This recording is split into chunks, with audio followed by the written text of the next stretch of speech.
Hello అండి. ఈ వీడియోలో క్వీన్ ఆఫ్ టీయర్స్ ఎపిసోడ్ 4 చూడబోతున్నాం.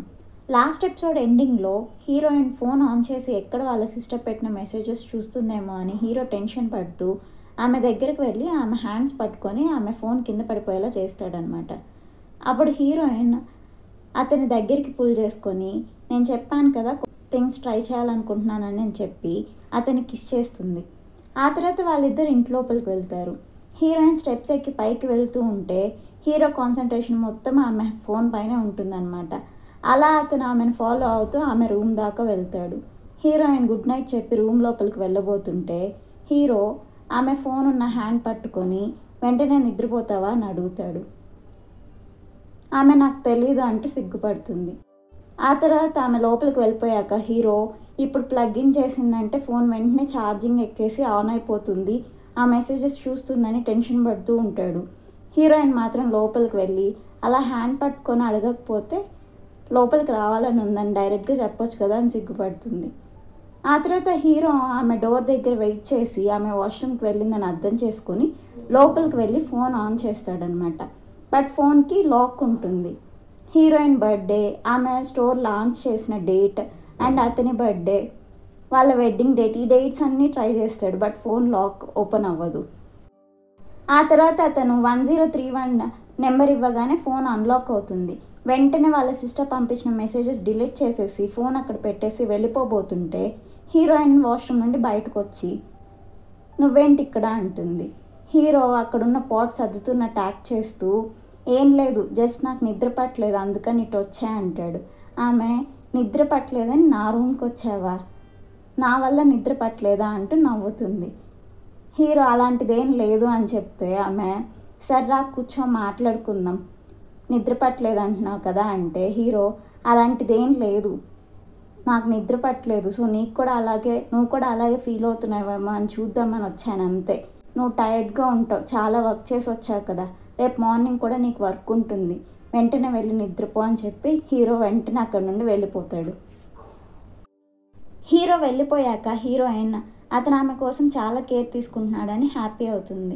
అటు హీరో బయటకు వెళ్ళిపోయి అమ్మయ్య జస్ట్ మిస్, ఒక్క సెకండ్లో ఆ మెసేజెస్ ఎలాగో డిలీట్ చేయగలిగానని రిలీఫ్గా ఫీల్ అయ్యి అతను రూమ్కి వెళ్తాడనమాట. రూమ్లోకి వెళ్ళాక 1031 పాస్వర్డ్ పెట్టుకోందా అని హీరోయిన్ గురించి అతను ఆలోచిస్తూ ఉంటాడు. అప్పుడు మనకి ఫ్లాష్ బ్యాక్ చూపిస్తారనమాట.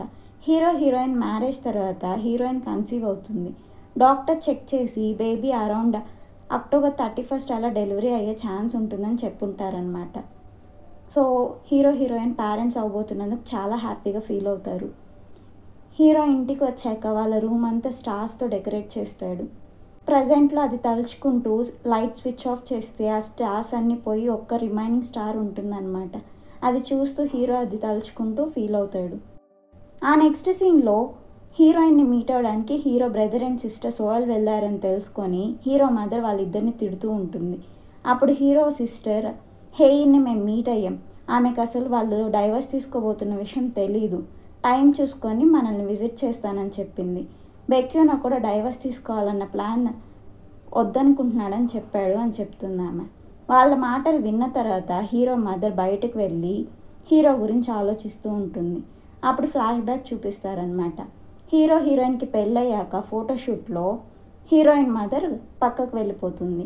హీరో మదర్ కూడా ఆమె దగ్గరికి వెళ్ళి మా ఫ్యామిలీ మీ ఫ్యామిలీతో పోలిస్తే చాలా తక్కువ లెవెల్, బట్ నా కొడుకుని యాక్సెప్ట్ చేసినందుకు థ్యాంక్ యూ, పిల్లలు ఇద్దరు ప్రేమించి పెళ్లి చేసుకుంటున్నారు కాబట్టి పేరెంట్స్గా మనం సపోర్ట్ చేయాలి, మనం హెల్ప్ చేసి వాళ్ళు హ్యాపీగా లైఫ్ లీడ్ చేసేలాగా చూసుకోవాలి అని చెప్తే హీరోయిన్ మదర్ కోపంగా వాళ్ళ పెళ్ళి వాళ్ళ లైఫ్ వాళ్ళ డెసిషన్, మనం ఎందుకు హెల్ప్ చేయాలి అని చెప్పి అక్కడ నుండి వెళ్ళిపోతూ ఈమె ఎవరు అసలు నాకు ఆర్డర్ చేయడానికి అంటూ వెళ్తుందన్నమాట.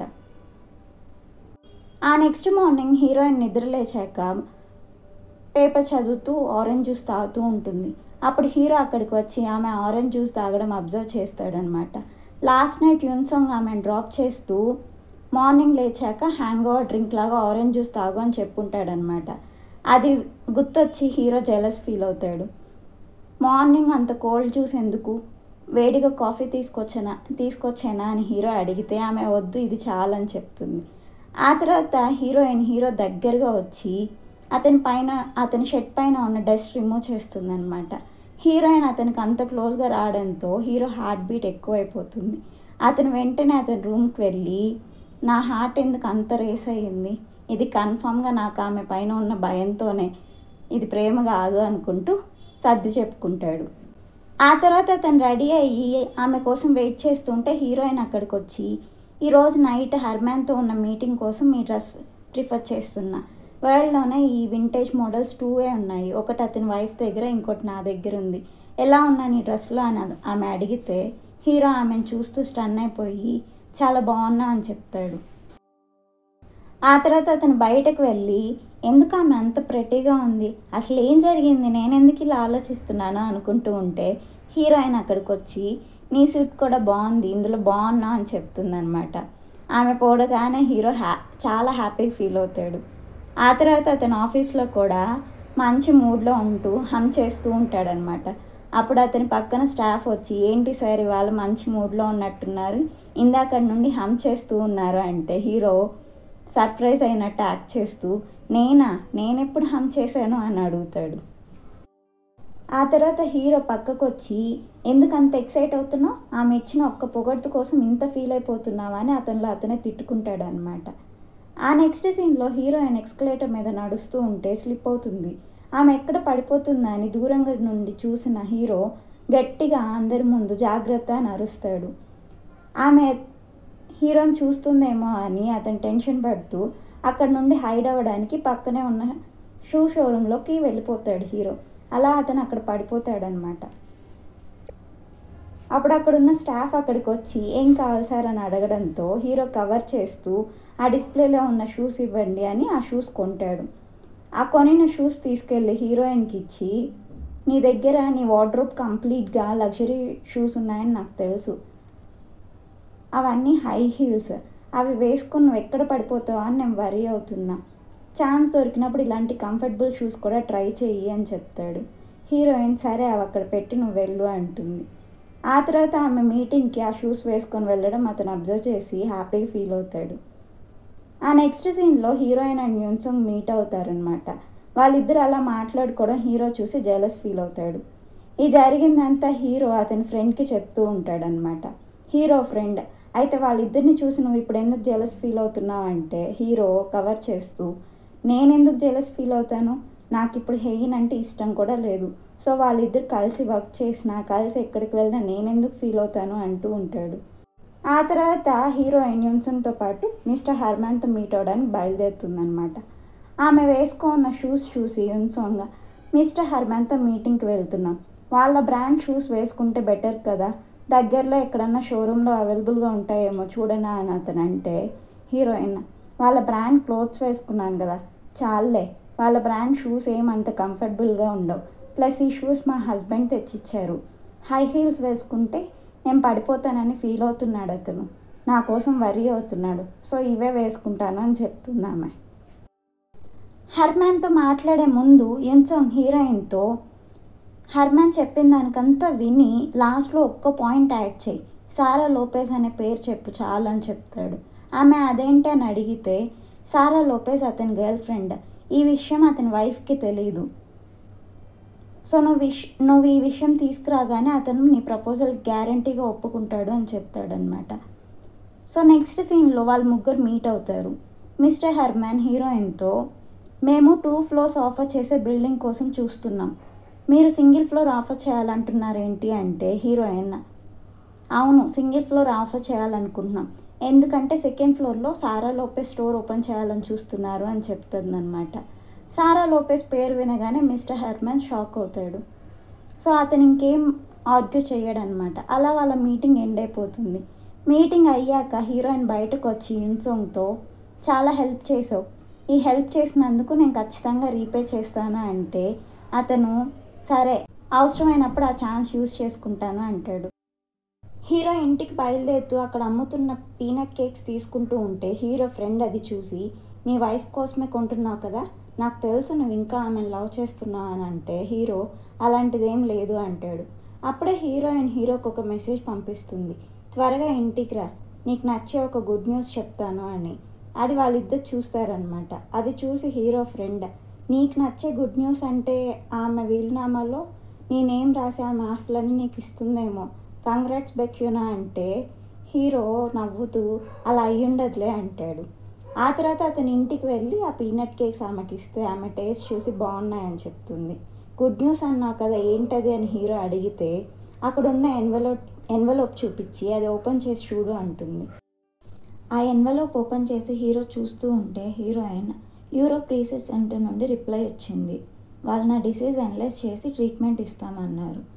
నేను బ్రతకడానికి 51% ఛాన్సెస్ ఉన్నాయని మెన్షన్ చేశారు. చెప్పాను కదా నేను అంత ఈజీగా చనిపోను, అదేమిటో నాకు హెల్ప్ చేస్తున్నాడు అంటూ నవ్వుతుంది. అది విని హీరో షాక్ అవుతాడు. వెంటనే బయటకు వెళ్ళి రన్ చేస్తూ గట్టిగా అరుస్తూ ఏడుస్తూ ఉంటాడు. తర్వాత అతని రూమ్కి వచ్చి 51% ఛాన్సెస్ ఉన్నాయంటే ఆమె బ్రతికేస్తుంది. అంతే, ఇంకా నా ఫ్యూచర్ అయిపోయినట్టే.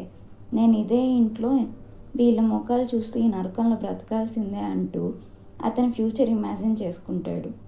వామ్మో, ఇలా ఇంకా 50 years నేను ఈ నరకంలో బ్రతకలేను. ఫస్ట్ అనుకున్నట్టే డైవర్స్ తీసుకోవడం బెటర్ ఆప్షన్ అనుకొని డైవర్స్ తీసుకుంటే ఎలా ఉంటుందని ఊహించుకుంటాడు.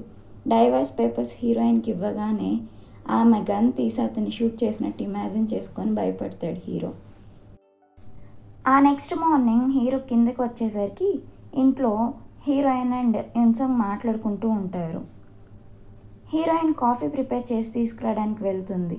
హీరో కూడా ఆమెతో పాటు కిచెన్లోకి వెళ్ళి, నీకు ఎవరైనా నీ హెయిర్ టచ్ చేస్తే నచ్చదు కదా, మరి యున్సంగ్ టచ్ చేస్తే ఎందుకు కామ్గా ఉన్నావు, అందరితో ఫెయిర్గా ఉండు, అందరినీ ఒకేలా చూడు, నీ హెయిర్ డ్రెస్ తప్ప నీ హెయిర్ ఎవరు టచ్ చేసినా కోప్పడు అని చెప్తాడు. అతను ఆమె కోసం జెలస్ ఫీల్ అవుతున్నాడని హీరోయిన్కి అర్థమయ్యి అక్కడి నుండి వెళ్ళిపోతూ నవ్వుకుంటుంది. జరిగిందంతా అతని ఫ్రెండ్కి చెప్తే హీరో ఫ్రెండ్, మంచిదే కదా, యున్సంగ్ అండ్ హేయన్ లవ్లో పడితే నీకు డైవర్స్ ఈజీగా వస్తుంది కదా, అది జరిగితే నీకు ఇంకా లైఫ్ సెట్ అవుతుంది కదా అంటే హీరో, నిజమే కానీ యున్సంగ్ కాదు, యున్సంగ్ చూస్తేనే నాకు కోపం వస్తుంది, అతను కరెక్ట్ కాదు అంటాడు. హంగ్సోచుల్ యున్సంగ్ని తీసుకెళ్ళి ఒక ల్యాండ్ చూపించి, ఈ ల్యాండ్లో నేను డిజ్నీ ల్యాండ్కి సిమిలర్గా ఒక కన్స్ట్రక్షన్ చేయాలనుకుంటున్నా, ల్యాండ్ చూశారు కదా, మీరు ఇన్వెస్ట్ చేస్తారా అని అడిగితే యున్సంగ్ ఆలోచించి చెప్తాను అంటాడు. ఆ తర్వాత ఆ సెక్రటరీ హీరోయిన్ మదర్ని మీట్ అయ్యి యున్సంగ్ గురించి చెప్తూ అతని ఫొటోస్ చూపిస్తూ, అతను చాలా ఇన్ఫ్లుయెన్షియల్, బట్ ఎక్కడ ఇన్వెస్ట్ చేయాలో బాగా ఆలోచించి చూస్ చేసుకుంటాడు అంటే హీరోయిన్ మదర్, అదేంటి హేయిన్కి బాగానే హెల్ప్ చేస్తున్నాడు కదా, సో హంగ్సోచుల్కి కూడా ఇన్వెస్ట్ చేస్తే బాగుంటుంది అంటే ఆ సెక్రటరీ, అలా జరగడం కష్టమే, అతనికి అంత ఇంట్రెస్ట్ లేనట్టుంది, హేయిన్ అతను క్లోజ్ కాబట్టి హేయిన్కి హెల్ప్ చేస్తున్నాడు, బట్ హంగ్సోచుల్కి ఇన్వెస్ట్ చేయాలంటే అతను ఆలోచిస్తున్నాడు, హేయిన్ అతనికి ఏం చెప్పిందో ఏమో, అతనికి ఇంట్రెస్ట్ లేదు, నేను చెప్పాను కదా ఫార్చ్యూన్ ప్రకారం హేయిన్ సిబ్లింగ్స్ ఎప్పుడూ హేయిన్ వల్ల కష్టపడతారని అని చెప్తుంది. అది వినగానే హీరోయిన్ మదర్ కోపం వస్తుందన్నమాట. ఆ తర్వాత ఆ సెక్రటరీ యున్సంగ్తో మాట్లాడుతూ, మీరు చెప్పినట్టే చెప్పాను, హేయిన్ మదర్కి బాగా కోపం వచ్చింది, ఆమెకి ఫార్చ్యూన్ అంటే చాలా మూఢనమ్మకం, ఫ్యూచర్లో ఇలా జరుగుతుంది అలా జరుగుతుంది అని చెప్తే ఆమె నమ్మేస్తుంది, నేను 15 years నుండి ఇదే చెప్పి మోసం చేస్తున్నా అని చెప్తుంది. అటు హీరోయిన్ మదర్ హీరోయిన్ ఇంటికి వెళ్ళి వెయిట్ చేస్తూ ఉంటే హీరోయిన్ అక్కడికి వచ్చి, నువ్వు ఇక్కడ ఏం చేస్తున్నావు అని అడుగుతుంది. అప్పుడు ఆమె కోపంగా, నేను నీకు ల్యాండ్ ఇస్తేనే కదా నీ షాపింగ్ మాల్ కన్స్ట్రక్షన్ జరుగుతుంది, నేను నీకు హెల్ప్ చేస్తే నువ్వు ఇలా చేస్తావా, యున్సంగ్కి ఏం చెప్పావు, హంగ్సోచుల్కి హెల్ప్ చేయను అంటున్నాడు, నువ్వెప్పుడు ఇంతేనా, సెల్ఫిషేనా, నీ గురించి తప్ప వేరే వాళ్ళ గురించి ఆలోచించవా, హంగ్సోచుల్ నీ బ్రదరే కదా, హెల్ప్ చేస్తే ఏమవుతుందని ఆమె తిడుతూ ఉంటే హీరోయిన్కి కళ్ళు తిరిగి పడిపోతూ ఉంటుంది. అప్పుడే అక్కడ హీరో వచ్చి ఆమెను పట్టుకొని, హేయిన్కి మార్నింగ్ నుండి హెల్త్ బాగాలేదు, రెస్ట్ అవసరం, మీరు తర్వాత రండి అంటే ఆమె కోపంగా, ఏంటి నేను మాట్లాడుతుంటే ఇప్పుడు నన్ను వెళ్ళిపోమంటావా అంటే హీరో సారీ చెప్తాడు. సో ఆమె కోపంగా వెళ్ళిపోతుంది. హీరోయిన్తో, నీకు హెల్త్ బాగాలేదన్న విషయం మీ ఫ్యామిలీతో చెప్పడమే మంచిది, నువ్వెంతసేపు నీ మనీ, నీ స్టాక్స్, 1 trillion క్లబ్ గురించి ఆలోచిస్తున్నావు, కానీ ఇంత ఇంపార్టెంట్ విషయం వాళ్ళ దగ్గర దాచిపెడితే వాళ్ళు ఎంత వరి అవుతారో ఆలోచిస్తున్నావా అంటే హీరోయిన్, వాళ్ళు ఆల్రెడీ ఒక బిడ్డను పోగొట్టుకొని ఇంకా బాధలోనే ఉన్నారు, ఇప్పుడు ఈ విషయం చెప్పి వాళ్ళని భయపెట్టాలని నాకు లేదు, నేను ఎలాగో వాళ్ళకి మంచి కూతురుగా ఎప్పుడూ లేను, సో నాకు చెప్పాలని లేదు అంటుంది. అటు యున్సాంగ్ సెక్రటరీ అండ్ వేరే పర్సన్తో ప్లాన్ చేసి క్వీన్స్ టవర్ని ఎలాగైనా ఓడించాలని ప్లాన్ చేస్తూ ఉంటాడనమాట.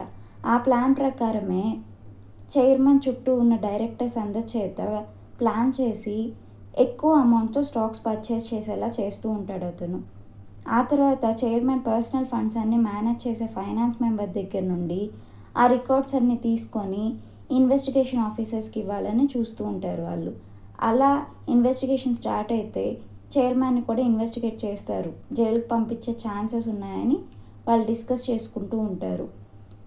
అప్పుడు అతను ఉంటున్న హోటల్ నుండి బయటికి చూస్తూ యున్సాంగ్, ఇక్కడ నుండి క్వీన్స్ టవర్ కనిపిస్తుంది, ఈ ఫీలింగ్ చాలా బాగుంది అంటాడు. ఆ నెక్స్ట్ సీన్లో చైర్మన్ ఫస్ట్ కొడుకు అతన్ని మీట్ అయ్యి, ఫాదర్ నన్ను క్షమించండి, నన్ను మళ్ళీ మీ కొడుకులా యాక్సెప్ట్ చేయండి అని బ్రతిమలాడుతూ ఉంటే చైర్మన్ మాత్రం 10 years బ్యాక్ ఏం చేసావు నువ్వు, నీ స్వార్థం కోసం నువ్వు చేసిన తప్పుకి నేను జైలుకి వెళ్ళేలా చేశావు, ఈ జన్మలో నిన్ను చచ్చినా క్షమించను, వెళ్ళిపోయి ఇక్కడి నుండి అని అరిచి అతను కోపంగా వెళ్ళిపోతాడు. ఆ తర్వాత అతను ఇంటికి వెళ్ళాక అతని సెకండ్ వైఫ్ చేసిన సూప్ టేస్ట్ చేసి, ఇది తింటుంటే నాకు మా మదర్ చేసినదిలాగే అనిపిస్తుంది, ఇది తింటుంటే నేను పడిన కష్టమంతా గుర్తొస్తుంది, నేను న్యూస్ పేపర్ సెల్ చేసి అందరి షూస్ తుడుస్తూ కష్టపడి పైకి వచ్చాను, అలా స్ట్రీట్స్ పైన న్యూస్ పేపర్స్ పైన పనుకున్న స్టేజ్ నుండి ఇప్పుడు కొరియాలోనే రిచెస్ట్ పర్సన్గా ఎదగడానికి నాకు 60 years పట్టిందంటూ ఆమెకు చెప్తూ బాధపడుతూ ఉంటాడు. అటు హీరోయిన్ షాపింగ్ మాల్లో ఒక కస్టమర్ ఎంప్లాయీతో రూడ్గా బిహేవ్ చేస్తూ అక్కడున్న వస్తువులన్నీ పగలగొడుతూ ఉంటే హీరోయిన్ అక్కడికి వచ్చి అతన్ని స్టాప్ చేసి, షాపింగ్ మాల్లో ఇలా బిహేవ్ చేయడం కరెక్ట్ కాదు, నేను ఈ మాల్ CEO అని అంటే అతను, ఓ ఇప్పుడు కస్టమర్స్ని మీరు ఇలా తక్కువ చేసి చూపిస్తున్నారా, నేను అంతా వీడియో తీశాను, ఇది వెంటనే సోషల్ మీడియాలో పోస్ట్ చేస్తానంటే హీరోయిన్, నా హస్బెండ్ లాయర్, సో నేను కూడా నీ పైన కేసు పెట్టగలుగుతాను, ఇలా మా బిజినెస్ని ఆపుతున్నందుకు, మా ప్రాపర్టీ డ్యామేజ్ చేసినందుకు అంటుంది. ఇక్కడున్న వాళ్ళందరూ వీడియో తీశారు, సో నేను కూడా కేసు పెట్టగలుగుతాను అంటుంది ఆమె. అప్పుడే అక్కడికి సెక్యూరిటీ వాళ్ళు వచ్చి వాళ్ళని తీసుకెళ్ళిపోతారు. అటు హీరో వాళ్ళ విలేజ్ హెడ్ ఎలక్షన్స్లో హీరో ఫాదర్ అండ్ వేరే అతను పార్టిసిపేట్ చేస్తూ ఉంటారనమాట. హీరో ఫాదర్ అపోనెంట్గా పార్టిసిపేట్ చేసే పర్సన్కి రెస్టారెంట్ ఉంటుంది, సో అతను రెస్టారెంట్లో ఫ్రీ ఫుడ్ 50% ఆఫ్ అని ఆఫర్స్ ఇస్తూ ఉంటాడనమాట. అందుకని విలేజెస్ అందరూ అతనికి సపోర్ట్ చేస్తూ ఉంటారు. ఇలాగే అయితే హీరో ఫాదర్ ఓడిపోతారని చెప్పి హీరో సిస్టర్ హీరోయిన్కి మెసేజ్ చేస్తుంది, నువ్వు ఎప్పుడైనా కుదిరితే విలేజ్ విజిట్ చేస్తానన్నావు కదా, అది ఇప్పుడే చేయొచ్చు కదా, మా ఫాదర్ ఎలక్షన్స్లో ఓడిపోయేలాగున్నారు, నువ్వు వచ్చి హెల్ప్ చేయని అడుగుతుంది. సో ఆమె మెసేజ్ పెట్టిన ఫ్యూ మినిట్స్ తర్వాత అక్కడికి చాలా కార్స్, ఫుడ్ వ్యాన్స్ అన్నీ వస్తాయన్నమాట. కార్ దిగి హీరోయిన్ లోపలికి వచ్చి, అంకుల్ సారీ, మీ లాస్ట్ బర్త్డేకి విజిట్ చేయలేకపోయాను, సో మీకు సారీ చెప్తూ విలేజెస్ అందరికి కూడా ట్రీట్ ఇద్దామని ఇలా వచ్చాను అని అందరికీ హలో చెప్తుంది. హీరోయిన్ అరేంజ్ చేసిన కాస్ట్లీ ఫుడ్, గిఫ్ట్స్ అన్నీ తీసుకొని ఆ విలేజెస్ అందరూ హ్యాపీ ఫీల్ అయ్యి హీరో ఫాదర్కి సపోర్ట్ చేస్తూ ఉంటారు. ఇదంతా చూసి హీరో మదర్ పక్కకు వెళ్ళి హీరోకి కాల్ చేస్తుంది, హేయిన్ ఇక్కడికి ఎందుకు వచ్చింది, ఆమె వచ్చి విలేజెస్ అందరికీ ఫుడ్ అరేంజ్ చేసింది అని చెప్తే హీరో షాక్ అయ్యి హేయిన్ అక్కడేం చేస్తుంది అని చెప్పి వెంటనే బయలుదేరుతాడనమాట. హీరోయిన్ ఏమో హీరో వాళ్ళ ఇంటికి వెళ్ళి అతని రూమ్కి వెళ్ళి అక్కడున్న థింగ్స్, హీరో ఫొటోస్ అన్నీ చూస్తూ ఉంటుంది. డెస్క్లో ఉన్న ఐపాడ్ తీసుకొని బయటకు వచ్చి ఇయర్ ఫోన్స్ పెట్టుకొని ఐపాడ్లో మ్యూజిక్ వింటూ ఉంటుంది. హీరో కూడా విలేజ్ రీచ్ అయ్యి కమ్యూనిటీ సెంటర్, వాళ్ళ ఇల్లు అంతా వెతుకుతాడు, బట్ హీరోయిన్ కనిపించదు. ఆమె డ్రైవర్ని అడిగితే అతనికి కూడా తెలియదు అంటాడు. అక్కడ రోడ్లో పడున్న ఐపాడ్ చూస్తాడు హీరో, సో వెంటనే సైకిల్ వేసుకొని ఆ రోడ్స్ అన్నీ వెతుకుతూ ఉంటాడు హీరోయిన్ కోసం. అలా నైట్ అయిపోతుంది. హీరోయిన్కి మాత్రం ఆమె ఎక్కడ ఉందో అర్థం కాక చీకట్లో రోడ్లో టెన్షన్ పడుతూ నడుస్తూ ఉంటుంది. ఆ తర్వాత హీరోయిన్ కనిపించగానే హీరో ఆమె దగ్గరికి వెళ్ళి కోపంగా అరుస్తాడు, ఎక్కడికి వెళ్ళిపోయావు, ఎవరికి చెప్పకుండా ఎక్కడికి వెళ్ళావు, అసలు ఇక్కడికి ఎందుకు వచ్చావు అని అరిస్తే ఆమె, ఎందుకు అరుస్తున్నావు, నేనేం పేషెంట్ని కాదు, ఇలా ట్రీట్ చేయొద్దని చెప్పాను కదా అంటుంది.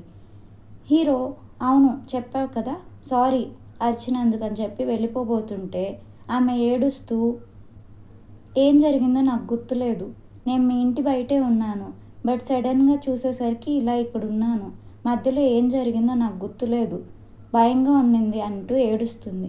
అది వినగానే హీరో రిటర్న్ వచ్చి ఆమెను హక్ చేసుకుంటాడు. అలా ఎపిసోడ్ 4 ఎండ్ అవుతుంది.